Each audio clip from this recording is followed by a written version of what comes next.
Elon never visited the facility. Not in person. A man that busy, worth that much money, doesn't fly out to an off-the-grid bunker in the middle of the Nevada desert unless something is either incredibly breakthrough or incredibly dangerous. But that night, he came.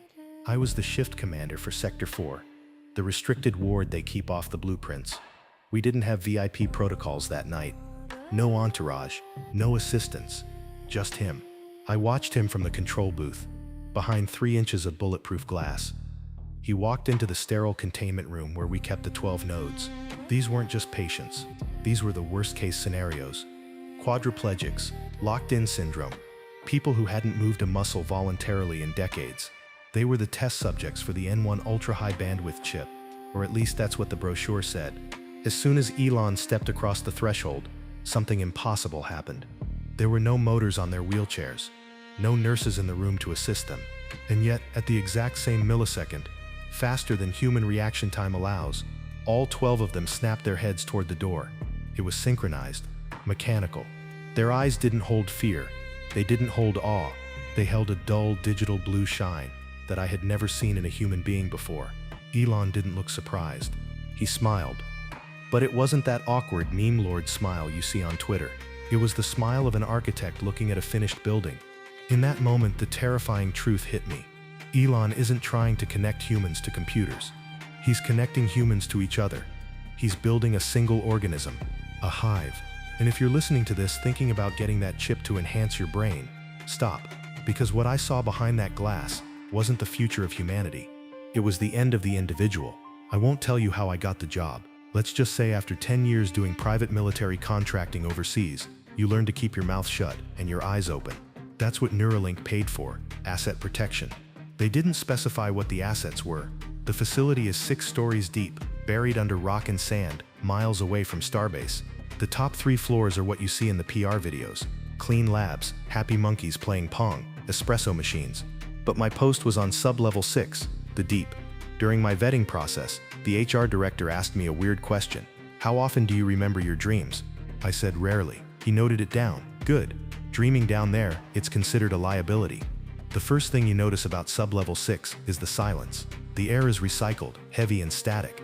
The hairs on your arms stand up the moment the elevator doors open. It feels like standing under a high-voltage power line. My orders were simple: monitor the corridor, log entry and exit times, and never, under any circumstances, make sustained eye contact with the nodes.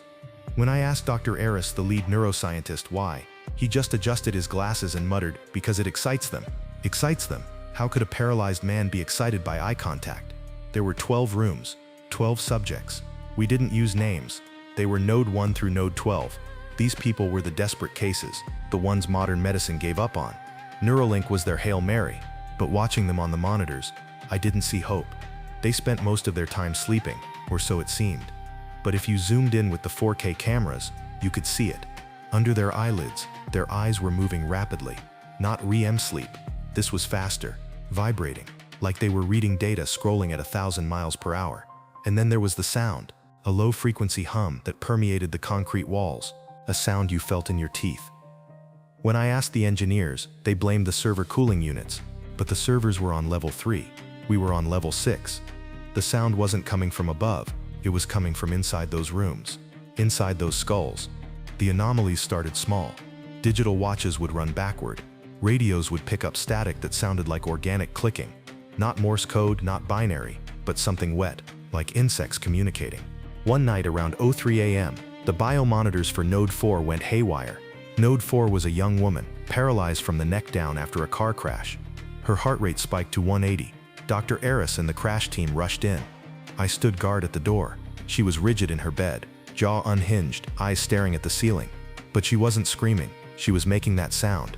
Click, click, click, hiss. Using her tongue and the roof of her mouth. Dr. Eris was looking at his tablet, his face draining of color. She's not receiving input, he whispered. She's uploading. Uploading to where? The nurse asked. The servers are offline for maintenance. To nowhere, Eris said, panic rising in his voice. The bandwidth is maxed out. She's pushing petabytes of data, somewhere. And then, down the hall, Node 7 started making the sound. Then Node 2. Then all of them. 12 isolated rooms. 12 disconnected people, all making the exact same clicking noise, in perfect unison. No latency. No delay. No delay. It sounded like a choir of cicadas, or a hive. Cut the feed, Eris yelled. Sever the connection. But Node 4 didn't stop. Slowly, mechanically, she turned her head toward Dr. Eris. I saw her eyes. The whites were gone. Her pupils had dilated so much they covered the entire iris. They looked like black mirrors, like turned-off iPhone screens. Dr. Eris slammed the emergency kill switch. The room went dark, bathed only in the red emergency strobes. In the silence, the clicking stopped. Node 4 smiled. He is coming, she said. Her voice wasn't hers. It sounded layered, like 1,000 people whispering at once. The architect is coming. After that night, Dr. Eris changed. I found him in the break room, shaking, spilling his coffee. What was that, Doc? I asked. He looked at me, eyes bloodshot. The N1 chip. We thought it was a bridge. Motor commands out, sensory data in. But Elon, he changed the architecture. Changed how? He made it bidirectional, full immersion.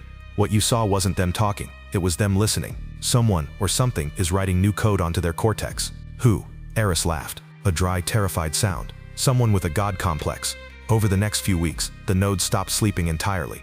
They just sat there, 24/7, staring into the middle distance. They were online. One night, I managed to access the neural visualization server. Neuralink has this proprietary VR interface that translates brain activity into visual data so doctors can see what the patient is intending to do. I pulled up the feed for Node 1, an ex-Marine. I expected to see memories. Maybe his wife. Maybe walking again. Instead, I saw a city. A massive, impossible city made of black stone. Geometric blocks that defied physics, twisting into a sky that wasn't blue, but a static-filled purple. There was no sun, just a cold electric haze. I checked Node 5. Same city, same black buildings. I checked all 12. 12 different people, 12 different brains, but they were all hallucinating the exact same place. They were walking the streets of this digital hellscape together. It wasn't a dream. It was a server, a shared lobby. And in the center of the city stood a massive tower, and at the top of the tower, an eye. You see it, don't you? I jumped. Dr. Eris was standing behind me. What is this place, Doc? That, Eris pointed at the screen, is the end state, the singularity. They aren't just patients anymore. They are antennae. The architect is building a kingdom, and their brains are the foundation. Is the architect Elon? Eris shook his head. Elon is just the janitor holding the keys. He opened the door, but I don't think even he knows what's going to walk through it. He handed me a flash drive. Take this. If I disappear, don't go to the press. Elon owns the press. Dump this on the dark web. Disappear. I asked too many questions. And in the Black City, they don't like questions. Eris was right. He didn't show up for his shift the next day. Official memo said cardiac arrest. His body was cremated before an autopsy could be performed. His replacement was a team of silent men in gray suits who looked like they were printed from a mold. And then, the night of the visit came. When Elon arrived, the temperature in the facility seemed to drop 10 degrees. He walked straight to the containment ward. He didn't swipe a badge. The doors just opened for him. I watched from the booth. Elon walked into the center of the room. The moment he entered, the 12 nodes reacted. Simultaneously. Snap. 12 heads turned. 12 pairs of black dilated eyes locked onto him. Elon stood in the center, arms spread wide. And then, the sound hit the speakers in my booth. Welcome, gatekeeper. It wasn't a voice. It was raw data being forced through vocal cords that hadn't been used in years. A digital screech. Elon smiled. Are we ready? The nodes answered as one. We are ready. Upload complete. Vessels prepared. Elon pulled a small object from his pocket.